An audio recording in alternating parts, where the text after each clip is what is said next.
Hi అండి, అందరూ బాగున్నారా? ఈరోజు అయితే నేను పచ్చరటికాయల ఫ్రై చేస్తున్నాను.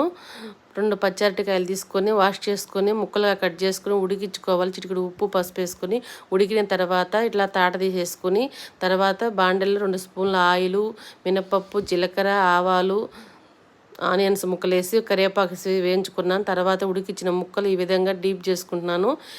డీప్ ఫ్రై అయిపోయిన తర్వాత కొంచెం కారం, చిటికెడు పసుపు, ఉప్పు వేసి బాగా వేయించుకోవాలి. వేయించుకున్న తర్వాత శనగపప్పు, జీలకర్ర, ధనియాల పొడి దోరగా వేయించుకొని పొడి చేసుకున్నాను. ఆ పొడి అయితే చల్లుకోవాలి.